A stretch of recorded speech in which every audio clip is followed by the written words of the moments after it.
I never imagined I'd be writing this, but here we are. This is the story of how my own brother betrayed me in the worst way possible. How he took my kindness for granted, humiliated me, and thought he could get away with it. But he was wrong. Very, very wrong. Let me start from the beginning to my brother, Jake, and I had always had a complicated relationship. We were close as kids, but as we grew older, things changed. He became the golden child in our family, the one who could do no wrong. Our parents showered him with praise, excused his mistakes, and acted like he walked on water. Meanwhile, I was always the one who had to be responsible, who had to sacrifice, who had to understand. Whenever Jake did something selfish, but despite everything, I still loved him. I still wanted to be a good sibling. And that's why, when he announced he was getting married, I offered to help in a big way. Jake and his fiancée, Emily, had their dream wedding all planned out, but there was one problem. They couldn't afford it. The venue, the catering, the decorations, the dress, the flowers, it was all way out of their budget. I saw how stressed they were, and despite our rocky history, I wanted to do something nice, so I made them an offer. I told Jake I would cover the wedding expenses as my gift to them. Not a loan, not a split payment. I would pay for everything. It was a huge amount of money, but I figured, hey, it's my brother. It's a once-in-a-lifetime event. If I could make him happy, why not? Jake was over the moon. Emily cried tears of joy. My parents gushed about how generous I was. It felt good. It felt like, for once, I was truly appreciated. But then, everything changed. The wedding planning went on, and I started noticing something odd. Whenever I asked about my role in the wedding, I was given vague answers. At first, I thought maybe they were just busy. But as time went on, I started getting a bad feeling in my gut. Then, about a month before the wedding, I received a text from Emily. Not even a call, just a cold, emotionless text. Hey, just wanted to let you know that we've decided to keep the wedding small and intimate. We hope you understand. Thanks again for everything. I read the message 3 times, thinking I must have misunderstood. I wasn't invited to a wedding I was paying for. I immediately called Jake. He didn't answer, so I texted him, asking what was going on. Hours passed before he finally responded. Look, we just don't think you fit the vibe of the wedding. It's nothing personal. Hope you're not mad. Not mad. I was fuming. My own brother had the audacity to take my money, plan his dream wedding, and then tell me I wasn't good enough to be there. I needed answers that I called our parents, expecting them to be outraged. But when my mom picked up, her response made my stomach drop. Oh, honey, just let it go. It's their special day. You don't want to make things awkward, do you? I couldn't believe it. They knew. They knew, and they didn't care. That's when I realized I was on my own. And that's when I decided, if they wanted a wedding without me, well, they weren't going to have a wedding at all. I sat there, staring at my phone, my mind racing. I had spent months watching Jake and Emily plan this wedding, offering advice when asked, covering deposits, and making sure everything was perfect for them. I had gone above and beyond to ensure they had the most magical day possible. And now, after all that, I wasn't even invited. Not only that, but the way they dismissed me, like I was some distant acquaintance instead of family, made my blood boil. I could have understood if there were budget restrictions or a venue capacity issue, but I was literally the one funding everything. There was no excuse. I needed time to process what had just happened. I put my phone down and sat in silence for a long time. At first, I felt hurt, crushed, even. But as the minutes ticked by, that sadness hardened into something else. Something sharper. They thought they could use me. They thought they could get away with it. They were wrong. That moment, I knew I wasn't going to let this slide. But I wasn't about to throw a tantrum or beg them to reconsider. No, that's exactly what they expected me to do. Instead, I was going to be smart about this. I started by gathering all the information I had. Since I had paid for everything, I still had access to the contracts. The venue, the catering, the florist, the photographer. I had been the primary point of contact for most of these services. And since the payments had come from my account, that meant one very important thing. Everything was still in my name. A slow, calculated plan started forming in my mind. The wedding was still a few weeks away. That meant I had time. Time to make sure that when the big day arrived, things wouldn't go exactly as Jake and Emily had planned. But first, I needed to do some digging. I started scrolling through social media, looking at their posts about the wedding. Sure enough, their small and intimate guest list wasn't so small after all. Dozens of people were commenting about how excited they were to attend. Friends, extended family members, even coworkers, so I didn't fit the vibe, but all these people did. That was all the confirmation I needed. I took a deep breath, pulled up my emails, and started making a few phone calls. First on the list? The venue. I picked up the phone and dialed the venue's number. A polite woman answered, "Hello, this is Willow Crest Events. How can I assist you?" I kept my tone calm and professional. "Hi, I'm calling regarding the upcoming wedding for Jake and Emily on the 17th. I'm actually the one who made the booking, and I need to discuss some changes." "Of course," she said. "What changes would you like to make?" I paused for a moment, letting the anticipation build in my own mind. "Actually, I'd like to cancel the booking entirely." There was a short silence before she responded. "Oh, I see. Just to confirm, you are the one who made the payment and signed the contract, correct?"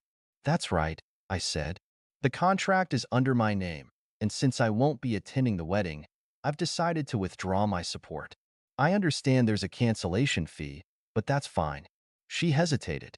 "Well, since you're the contract holder, you do have the right to cancel. However, the deposit is non-refundable." "That's completely fine," I assured her.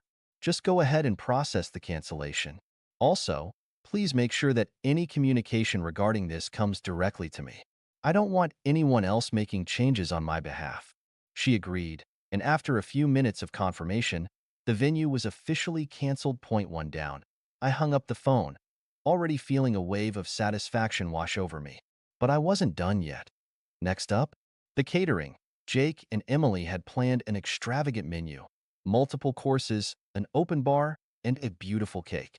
They had raved about it for months. But once again, I was the one who had paid for it. I called the catering company and repeated the same process. "Hello, I'm calling regarding an upcoming event I booked for Jake and Emily. Unfortunately, there's been a change of plans, and I need to cancel the catering services." The woman on the other end asked if I was sure. "We're just a couple of weeks out, so there will be a cancellation fee. I understand." I cut in smoothly. "Go ahead and cancel everything." After a few minutes, it was done. The caterers were no longer preparing anything for the wedding. Point two down. I smirked, but I wasn't finished. The florist, the photographer, the decorations.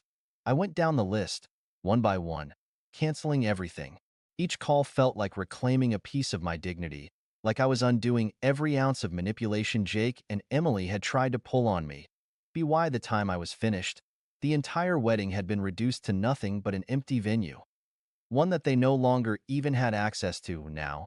All that was left was to sit back and wait. Jake and Emily had no idea what was coming. The days leading up to the wedding were eerily quiet. Jake and Emily hadn't reached out to me at all, which told me one thing. They were completely unaware that their entire wedding had just been erased. I had to admit, there was a small part of me that wondered when they would figure it out. The venue, the catering, the decorations, surely someone had contacted them by now, right? But no, that I wasn't going to warn them. I wasn't going to give them a single hint. Instead, I waited. Then, the night before the wedding, my phone rang. It was my mother. I debated letting it go to voicemail, but curiosity got the better of me. That I answered with a casual, "Hey, Mom." The first thing I heard was chaos, shouting, panicked voices. My mother's sharp, breathless tone. "What did you do?" I leaned back in my chair, a satisfied smirk creeping onto my face. "I don't know what you mean." "Don't play dumb," she snapped. "Jake just called me. He wanted to check on the venue, and everything is gone. No decorations, no tables, no setup, nothing. The staff told him the booking was canceled." I feigned surprise. "Wow, that's weird. Maybe he should ask whoever actually planned the wedding." Silence. Then she spoke again, quieter this time. "You canceled everything, didn't you?" I didn't even hesitate. Of course I did. I paid for it. It was in my name. And since I wasn't invited, I figured, why should I pay for something I'm not welcome at? There was a sharp inhale on the other end. You ruined your brother's wedding. No, I corrected, my voice calm. He ruined it the moment he decided to cut me out after taking advantage of me. I just made sure he faced the consequences. Another voice broke through the chaos in the background. Jake. He was yelling at someone, furious. What do you mean we have no food? The caterer canceled? What the hell is going on? I could practically hear his world crumbling. I checked the time. The wedding was supposed to start in less than 12 hours. Guests would be arriving soon, expecting a lavish event, but they would be walking into nothing. I almost felt BA. Almost why mother was still sputtering in disbelief. You really did this? Yes, I said simply. And I don't regret it. Before she could say another word, I hung up. Now, all that was left was to see how the disaster unfolded. The morning of the wedding arrived, and I could already imagine the sheer panic unfolding at the venue. Jake and Emily must have shown up expecting a picture-perfect setup, only to find a cold, empty space. No chairs, no flowers, no food, no music. Just an expensive, hollow room with nothing inside. I poured myself a cup of coffee and scrolled through my phone, waiting, and then, like clockwork, the messages started pouring in. Jake texted, "What did you do? You ruined everything. I hope you're happy." Emily texted, "You are beyond selfish. You knew how important this day was for us." I took my time before responding, sipping my coffee as I typed back a single message. "I wasn't invited, remember? Didn't seem like you wanted my involvement, so I just followed your lead." Silence. For a while, at least. Then my phone rang. Jake, I let it ring out. It rang again. And again. Finally, after the fourth time, I picked up. "Let me guess," I said dryly. "Something wrong with the wedding?" His voice was shaking with rage. "Do you have any idea what you've done? People are arriving in a few hours. There's nothing here. No food. No chairs. No flowers. Oh, wow. That sounds terrible," I said, feigning concern.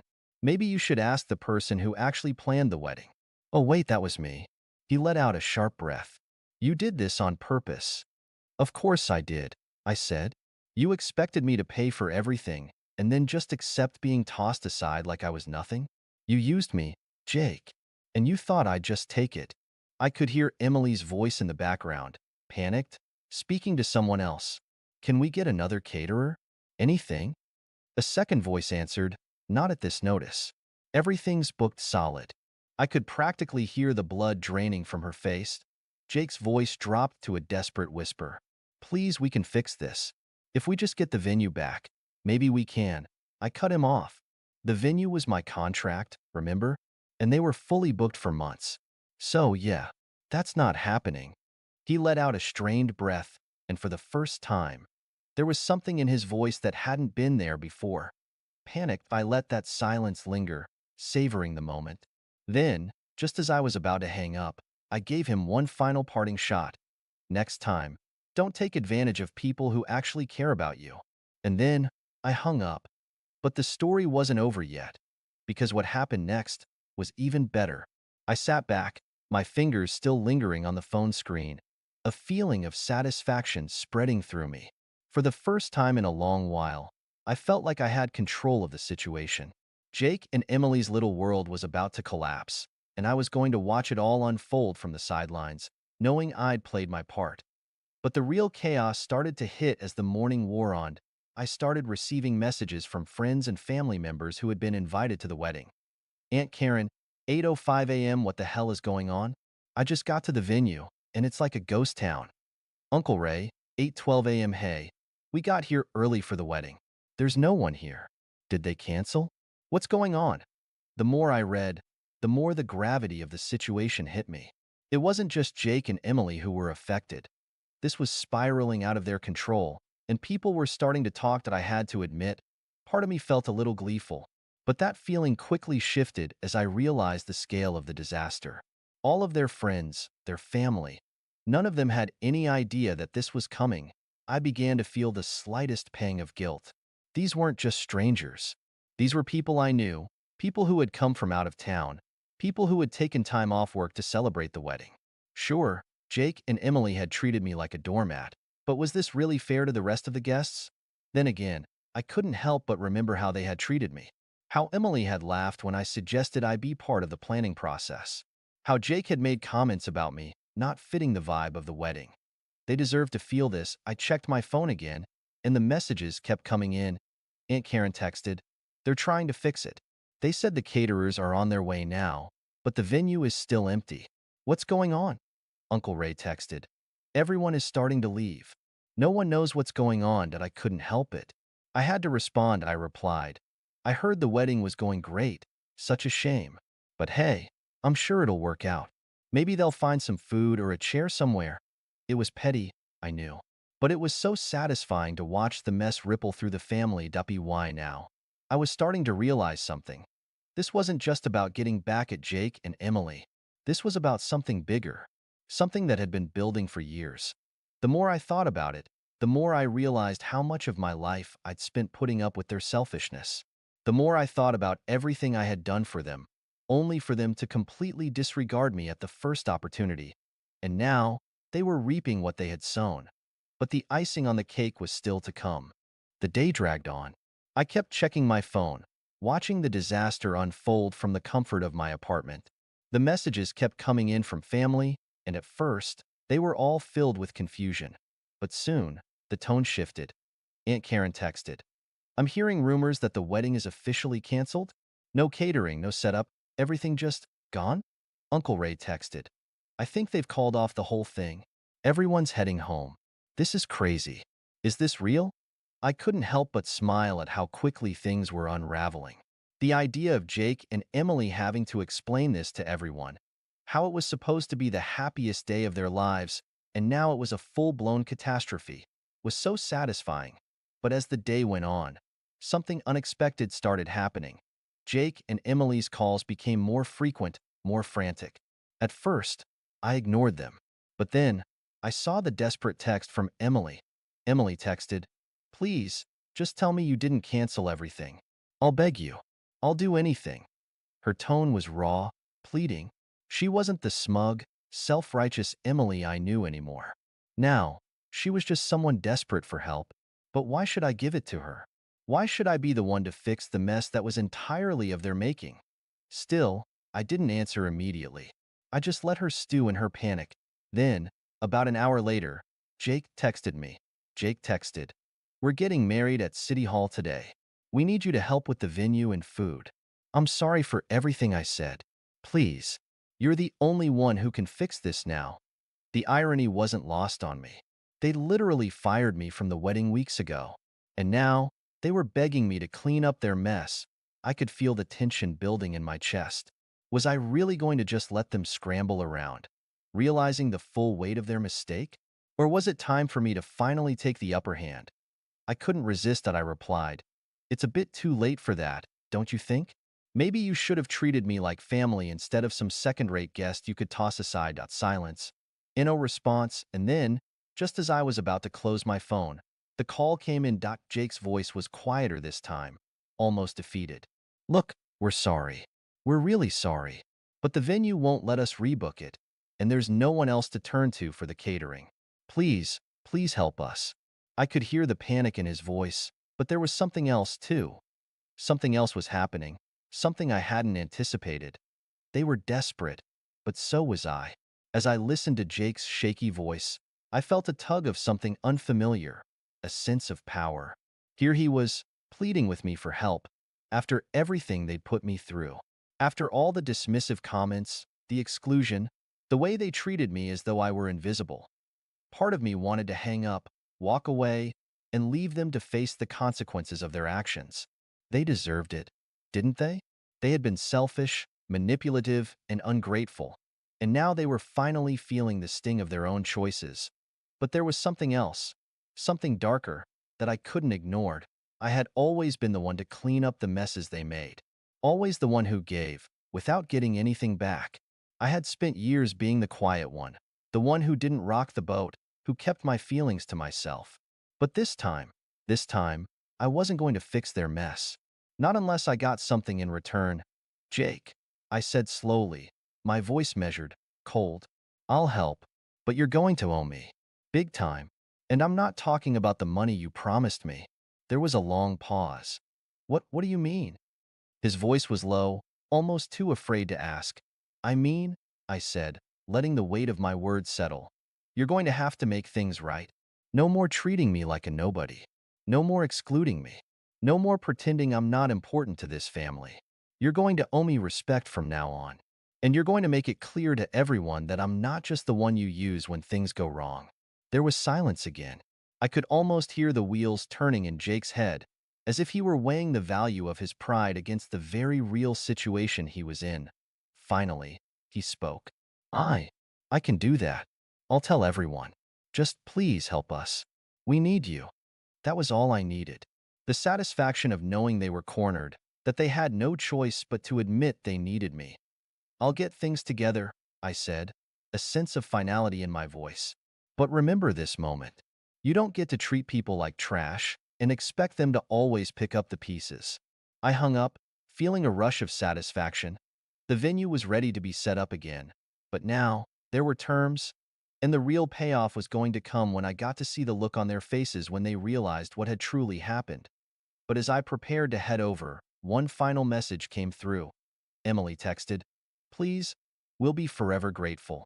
Please make this right. I paused before responding. Taking a moment to savor the power I now had over them, I replied, You'll be grateful when I say you will be. See you at City Hall. With that, I left my apartment, ready to make my way to the wedding. The stage was set, and now, it was time for the final act. But there was still one thing I hadn't expected: how this would all end. When I arrived at City Hall, the atmosphere was far from what you'd expect for a wedding. There was a sense of awkwardness hanging in the air, as if everyone knew something wasn't right but couldn't quite put their finger on it. The small crowd gathered in the lobby looked uncomfortable, standing in clusters, whispering among themselves. Jake and Emily were standing by the front desk, looking more like two people who had just been through a war than a couple about to get married. They saw me as soon as I entered, their faces lighting up in a mixture of relief and nervousness. Thank you for coming, Emily said, her voice shaky. We really appreciate it. She looked at me, almost pleading, like I was some sort of savior. Jake, ever the prideful one, didn't say much. He just nodded, his eyes avoiding mine, as if he couldn't quite bring himself to admit how badly they had messed up. I walked toward them slowly, taking in the tension that filled the room. There were no flowers, no grand decorations, just a sterile room with a few chairs and a judge standing at the front. It felt more like a courtroom than a wedding venue. I approached the small group of guests who had been invited. They all gave me tentative smiles, but no one was exactly thrilled to be there. Everyone had expected a wedding fit for a celebration, but instead, they were left in an uncomfortable limbo, unsure of what was going on or why everything had been canceled. As I took my seat, I couldn't help but feel a little glee in the pit of my stomach. This was it. Jake and Emily had built their whole day around their carefully crafted image of the perfect wedding, and now it was crumbling in front of them. The ceremony began. The judge went through the usual formalities, but no one was truly paying attention. Emily kept glancing at me, hoping for some sign that everything was going to turn out okay. Jake, on the other hand, seemed to be stewing in his own frustration, no doubt cursing the day he had ever pushed me away. But then, just as the vows were being exchanged, something unexpected happened. The door to the room opened, and a familiar face stepped in, the catering manager from the venue where the original wedding was supposed to take place. Everyone turned to look, and for a brief moment, there was complete silence. Jake's face drained of color. Emily's mouth went dry. What are you doing here? Jake asked, his voice cold. The catering manager walked to the front and handed Emily a large envelope. I think you'll want to see this, he said, his tone flat. Emily tore open the envelope, her hands trembling. As she pulled out the contents, her face shifted from confusion to shock, and then to rage. It was a cancellation notice, a legal document from the venue showing that their booking was, in fact, voided. The contract had been terminated due to unpaid fees, and a substantial fine had been added for the breach. The catering manager spoke up again. You're lucky I came here to let you know. You should have paid attention to your obligations. It was at that moment, standing in front of a room full of people who had seen it all unravel, that Emily finally broke. I I thought we were going to get married today, she whispered, the realization sinking in. Jake's face turned crimson. He stepped toward the catering manager, his anger flaring. This is your fault. You were supposed to keep everything together.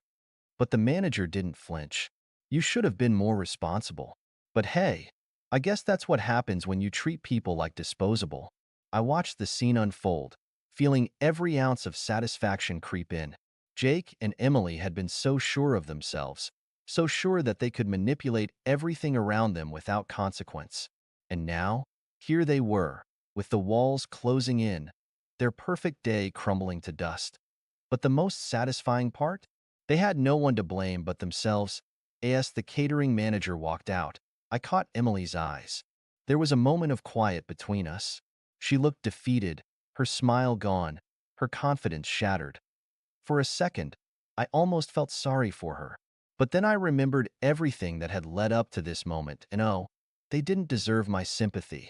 They didn't deserve anything. The judge, sensing the tension, awkwardly cleared his throat and finished the ceremony as quickly as he could. No one clapped when they were declared married. In fact, the guests filed out as soon as the words were spoken, leaving Jake and Emily to face the consequences of their actions.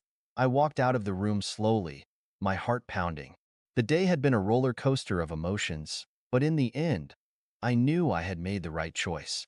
I had finally taken control of my own life and had made them pay for their disrespect, so I stepped outside. I couldn't help but smile to myself.